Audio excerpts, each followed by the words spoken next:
Bill Laurance, thank you for joining us on Jazz. Welcome to the Jazz Café. Welcome back to one of the iconic jazz venues. How's life been for you over the last year and a bit with no real live performances? It must have been strange.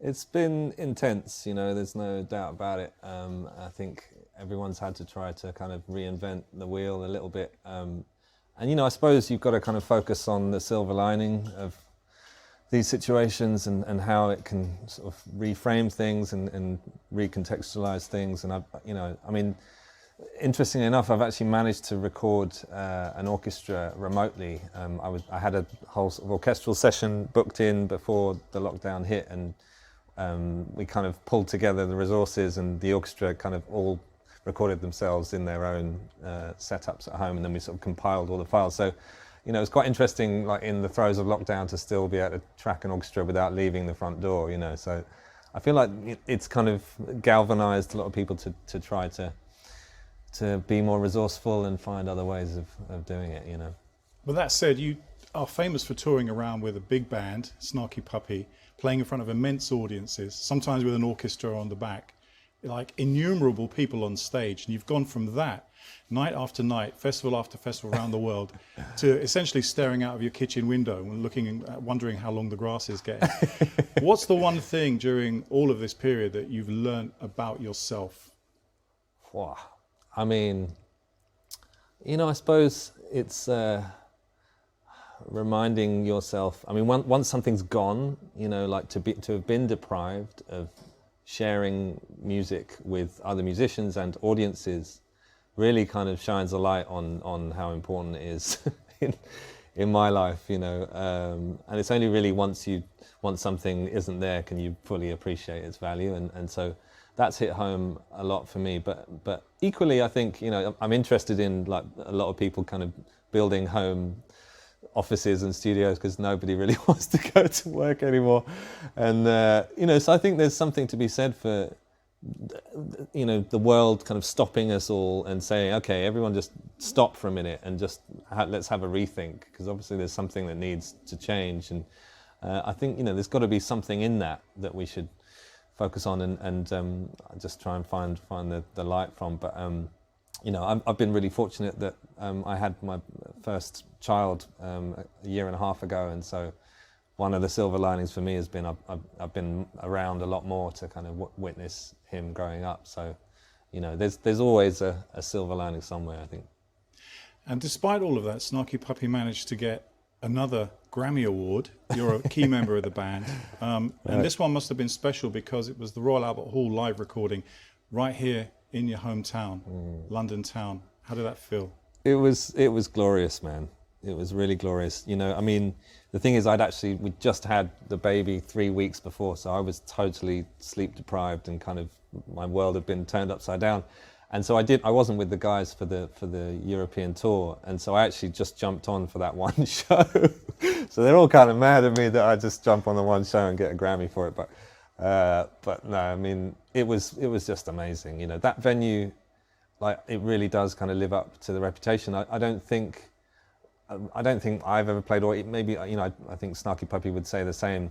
I don't think a venue has ever kind of supported that sound so well. Like, you can really drop things down to nothing, and you'll still feel like you have the whole room there, but then you can also obviously turn it up to 11 and it feels great. So it's one of the few venues in the world that manages to kind of cater both, like, the full spectrum, so it's a special place. Well, congratulations on that Best Contemporary Instrumental Album. What you just said is sort of a metaphor for your music too, because you're going to play solo for us, but you also play with immense orchestras. And when you're conceiving music, is it something that you're acutely aware of, being able to play the material both solo and alone and with a large aggregation? Or does that deprive you of being able to play some of your material when you're in a smaller or solo situation? It's a great question. I think ultimately I do feel like the music has to stand on its own at a piano. And I try to kind of hold myself to that more and more these days. Or a guitar, where you can just kind of, the song has enough sort of powerful content that you can filter it down and it still kind of carries in a solo context. And then when you add all the trimmings and and all the bells and whistles, it kind of blooms into a whole new thing. But yeah, I'm always trying to kind of hold myself to that test of making sure it holds water as a solo instrument. And that'll be why I've never seen you play your tune U-Barn, one of my favourite tunes, Right. because you can't quite get the orchestration of it ready for a live event. Is that right? Is that why it's missing from your sets? That's right. That's right. I have tried incorporating it into the solo thing, and it I mean, it's a vocal tune as well, so it relies on the vocal, and it does kind of rely on the strings and the drums, and so that's, yeah. I mean, I've just completely contradicted what I just said, but that's a tune that does rely on the orchestration, and sometimes it has to, but I think it's good to be able to focus on one instrument. It's a wonderful hybrid of jazz, classical music, electronica that you put together, and you never fail to do this every time and produce really inspiring music. Looking forward, things are opening up now. The light is at the end of the tunnel. Summer's ahead of us. Mm-hmm. You're releasing an EP of some of your previous work, Rewired, which is a great title because it's some of the stuff from your album Cables, Rewired. Tell us more about that. That's right. Yeah, so Cables Rewired is orchestral reworkings of a couple of songs from my last studio record, Cables, which features an incredible orchestra based out of Manchester called the Untold Orchestra. And it's just me at the piano with a bunch of electronics and the orchestra, and that's coming out, actually it'll come out on Friday the 30th, the first single, and then the EP comes out 2 weeks later. And we're also going to be performing that material along with other material at the London Jazz Festival, hopefully, if it happens, goes ahead, this coming autumn, with the orchestra as well. And then actually we just got some funding through PRS for a new album that we're going to be recording early next year with the orchestra, because trying to fund an orchestra is an interesting challenge, and but yeah, it's kind of been a childhood dream of mine to record a full record with the orchestra. So yeah, that's coming soon. And also getting together with Michael League. You both are original founder members of Snarky Puppy.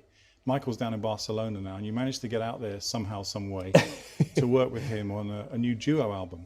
That's right. Yeah, we've just tracked a new record, which I think was kind of in record time, because there's just two of us. We just set up the microphones, and it took as long as it takes to just play the song, because we were trying to kind of focus on the I guess the sort of fragility and intimacy of just the duo, and see kind of what we would get from that. And there are some overdubs. We've tried to kind of keep that, generally the reoccurring theme was less is more, and just trying to kind of focus on the live element. And I'm playing all just piano with felt, and Mike is playing oud and fretless acoustic bass, and it's come out really beautiful. I'm really excited for people to hear it. And we were fortunate enough to do a short tour together through Italy as a duo, which we've been doing so. But it's a very different thing to anything we've done before, and it's kind of everything's stripped back, and it's really, really intimate and beautiful. Yeah. Great. Well, we're looking forward to your solo set at the Jazz Café for International Jazz Day, for Jazz exclusively. And once again, Bill Laurance, immense thanks for joining us, and thank you for the music.